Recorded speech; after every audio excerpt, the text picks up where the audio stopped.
Bismillahirrahmanirrahim. Assalamualaikum warahmatullahi wabarakatuh. Saya Leslain Mubarokah, NIM 20190710045. Saya bersama teman saya akan mewawancarai saudara Amalia Febrianti. Nama saya Amalia Febrianti dengan NIM 062. Begitupun sebaliknya, saya juga akan mewawancarai teman saya, Leslain. Kami dari kelas PIB 2019. Jadi, saya akan menanyakan mengenai kultur shock mata kuliah komunikasi antar budaya dan agama. Pertama, mungkin Mbak Amalia bisa menjelaskan mengenai pengalaman kultur shock. Baik, Mbak Leslain, sebelum saya menceritakan kultur shock saya ingin memperkenalkan siapa saya terlebih dahulu. Nama saya Amanti, saya anak pertama dari 2 bersaudara. Rumah saya di Magelang, tepatnya di daerah Tegalrejo.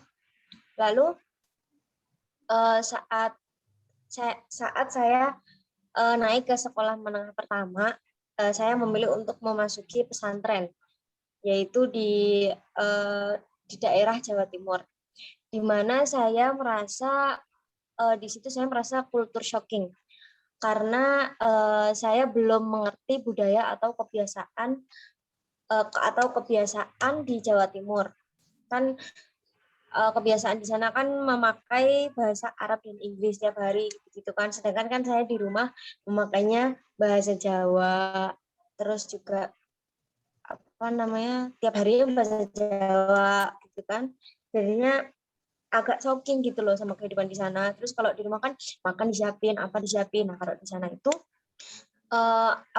kita benar-benar harus mandiri, makan ya udah antri, terus mandi antri, terus ya banyaklah kultur shocking yang saya rasakan selama di sana. Terus dulu kan saya pas TK, SD, saya nggak pernah gitu ngalamin kultur shocking, terus lingkungan juga baik-baik aja gitu. Maksudnya saya nggak kaget gitu loh di Jawa Tengah gitu kan. Nah setelah dari SMP, SMA, saya 6 tahun di Jawa Timur itu setelah saya merasa aman, lalu kan saya meneruskan untuk ke jenjang selanjutnya, yaitu untuk kuliah.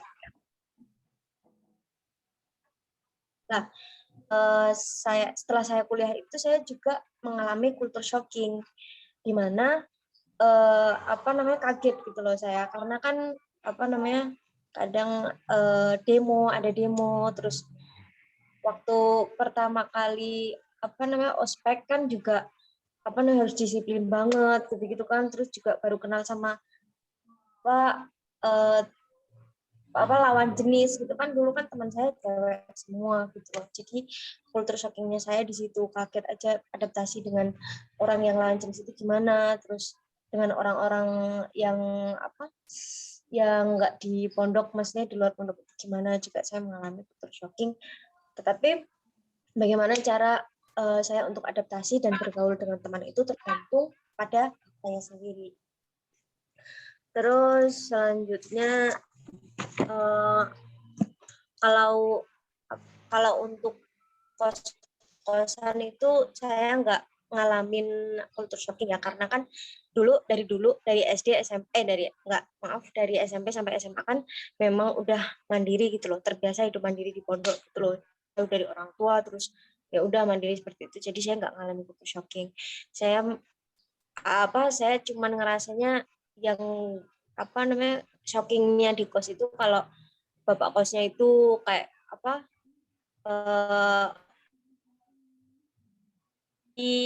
disorientasi sama bapak kos yang kayak kadang sering marah-marah nggak jelas, mbak kosnya yang sering marah-marah nggak jelas karena motornya miring, gerbangnya nggak ditutup. Ya, masalah-masalah kecil yang membuat saya merasa disorientasi. Terus mungkin itu saja, Pak. Selain yang saya alami culture shocking. Culture shocking yang saya alami selama ini. Oke, kan kita tuh kayak merasakan apa namanya, yang namanya culture shocking itu kan ada senangnya, ada juga kayak bahasanya kayak ada positif sama negatifnya gitu kan ya, Mbak.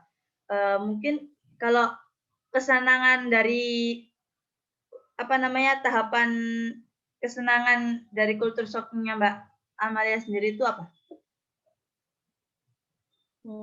Kalau kan tahapan-tahapannya itu kan pertama apa namanya honeymoon stage, di mana saya tuh pas mau masuk apa namanya mau masuk pesantren, maksudnya kayak mau masuk pesantren wah seneng gitu beda kultur gini-gini, maksudnya kayak pasti nanti banyak pengalaman gini-gini, terus pas mau masuk apa kuliah juga apa namanya aduh gimana ya nanti di Jogja pasti senang banget nih banyak apa banyak wisata pasti bahagia gitu loh di Jogja, terus kita bisa nge-explore kotanya, bisa jalan-jalan, terus banyak kenalan, tambah pengalaman, terus nyobain banyak makanan, kan banyak makanan yang banyak kan di Jogja gitu. Tapi ya itu saja mungkin honeymoon stage-nya dari saya. Terus kalau, apa namanya, apa yang Mbak Amalia rasakan ketika merasakan frustasi gitu? Kan pasti kan kita merasakan ada sedihnya juga gitu kan ketika kita, apa namanya, merasakan senang kan pasti ada sedihnya gitu. Ketika di tahap frustasi itu Mbak Amalia itu seperti apa? Baik Kak, lagi apa namanya saya tuh ya mengalami honeymoon stage juga saya mengalami kan, maksudnya kayak di awal kita mikirnya pasti bakal bahagia, bakal senang gini-gini, tapi saya juga ngalamin frustasi karena pada nyatanya nggak sesuai sama ekspektasi saya gitu loh, yang tadinya bakal bahagia, bakal ini, ternyata banyak konflik gitu loh, maksudnya kayak ternyata di kos juga, oh kosnya kayak gitu, orang-orangnya yang di kos juga, mbak-mbaknya juga kayak gitu ya, saya merasa disorientasi tadi gitu loh, terus nggak sesuai sama harapan saya yang sebelumnya gitu loh, terus kayak saya merasa kangen rumah gitu, karena kan ngerasa jauh kan gitu loh, jadi karena itu saya ngerasa kangen rumah, terus juga saya ngerasa capek fisik banget, terus habis itu saya sering menarik diri dari lingkungan saya. Saya sering di kamar gitu loh, karena saya merasa frustasi itu dengan keadaan yang baru saya alami itu loh, saya kaget. Oke. Terus, bagaimana caranya Mbak Amalia itu untuk menyesuaikan ketika tahap di penyesuaian diri gitu kan, kan baru gitu kan, apalagi kemarin ketika menjadi mahasiswa baru kan pasti menyesuaikan gitu kan. Bagaimana itu caranya untuk menyesuaikan? Ya saya mulai menyesuaikannya dengan memahami orang-orangnya gitu loh. Saya mulai adaptasi, oh ternyata gini ya, gitu. Maksudnya kehidupan di pondok itu gini ya, ternyata beda sama di rumah gitu loh. Terus pas saya di Jogja juga, oh ternyata kehidupan di luar itu gini ya, maksudnya ternyata lebih kejam gitu daripada di pondok. Maksudnya banyak orang-orang yang nggak memegang janjinya, terus juga omongannya tuh nggak bisa di ini, terus apa namanya saya ngerasa dia nggak suka dengan saya gitu loh, jadi saya bisa adaptasi dengan orang-orang ini gitu loh, gimana cara saya menyelesaikan masalah, mungkin seperti itu Mbak. Berarti, kayak penyesuaiannya itu dengan cara kayak menerima apa adanya gitu ya, dengan menerima situasi dan Ya lingkungannya itu ya seperti tapi itu apa. tahapnya dengan perlahan-lahan. Heeh. Dengan perlahan-lahan. Terus untuk ketika kan Mbak Amalia tadi kan kayak penyesuaiannya dengan cara menerima, terus menerimanya tuh dengan cara seperti apa? Apa dengan cara seperti kayak, mengikuti mereka, kayak maksudnya ketika, sama teman gitu kan kayak merasa, "Ya udah aku menerima dia seperti ini," gitu, apa gimana gitu? Cara Ya. menerimanya seperti apa? Apa Jadi bersyukur? ya kan setelah saya nyoba buat memahami orang-orang ini, maksudnya saya coba buat adaptasi, terus saya kayak mulai menerima gitu. Ternyata apa namanya proses pendewasaan itu emang butuh gitu loh.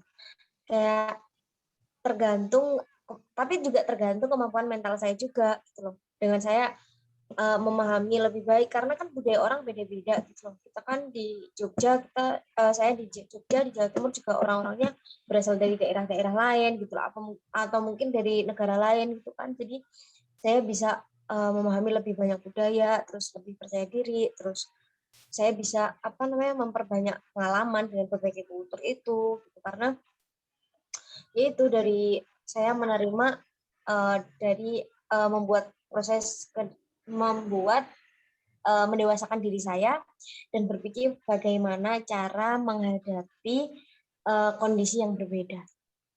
Gitu Mbak Lani. Berarti kayak dengan cara kayak memahami satu sama lain. Karena kita tuh menyadari bahwasanya kayak budaya kita tuh bukan hanya satu budaya gitu kan, berbeda-beda. Terus apalagi suku, kita bertemu dengan teman-teman yang beda suku gitu ya. Kan di Indonesia begitu banyak suku gitu. Oke, terima kasih Ya, Mbak seperti itu. Amalia untuk waktunya. Iya, sama Mbak Lain. Ya, semoga bermanfaat ya. Saya akhiri Ya, ya Mbak Mbak Lain. Amalia ya. Terima kasih. Ya. Wassalamualaikum warahmatullahi wabarakatuh. Waalaikumsalam warahmatullahi wabarakatuh.